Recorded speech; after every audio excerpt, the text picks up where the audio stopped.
दिवंगत उपमुख्यमंत्री अजितदादा पवार यांचा महाराष्ट्रातील पहिला पुतळा हा बारामतीमध्ये उभारण्यात येणार आहे. नटराज नाट्य कला मंदिर यांच्या वतीने या कार्यालयाच्या आवारामध्ये हा पुतळा बसवण्याचे काम सध्या सुरू आहे. आपण या ठिकाणी पाहू शकता, या ठिकाणी हे काम अंतिम टप्प्यात आलेले असून पुतळा देखील तयार झाल्याचे या ठिकाणी सांगण्यात आलेले आहे. याविषयी बोलण्यासाठी आपल्यासोबत ज्येष्ठ नगरसेवक किरणदादा गुजर आहेत. आपण त्याची बातमी काय सांगाल दादा, कधी पुतळा लोकार्पण सोहळा होणार आहे? 23 तारखेला सकाळी 9:30 वाजता आदरणीय सुनेत्रा वहिनी, पार्थ पवार, जय पवार, एंटायर पवार फॅमिली सगळ्यांना आम्ही निमंत्रित केले.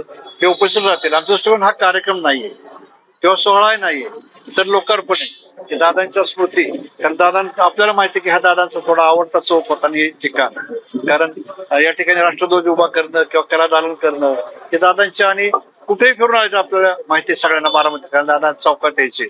म्हणून या चौकामध्ये त्यांचा पूर्ण प्रतिपुतळा उभा असा करावा की आम्ही भावना व्यक्त केली. ते आज पूर्ण होते.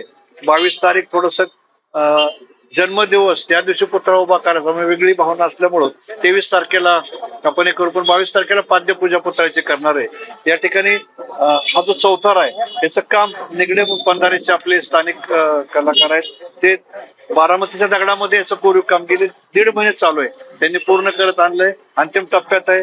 वरती 10 फूट उंचीचा ब्रॉन्झचा 1.5 टन वजनाचा पुतळा या ठिकाणी 20 तारखेला रात्री बसवला जाईल आणि 23ला सकाळी कुठला कार्यक्रम न करता सर्वधर्मीय पूजा, त्याच्यानंतर अभंग, त्याच्यानंतर काही आपण ज्याला म्हणतो ना की लोकार्पण प्रसंगी पूजन वगैरे असे नाममात्र विधी करून त्या ठिकाणी करणार होता. नक्कीच या ठिकाणी 23 जुलै रोजी महाराष्ट्रातला पहिला पुतळ्याचं लोकार्पण सोहळा बारामतीमध्ये होणार आहे.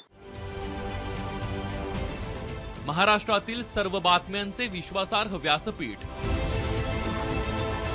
सकाळच्या सर्व सोशल मीडिया प्लॅटफॉर्मला लाईक, फॉलो आणि सबस्क्राईब करा. तसंच सर्व नोटिफिकेशनसाठी बेल आयकॉन प्रेस करायला विसरू नका.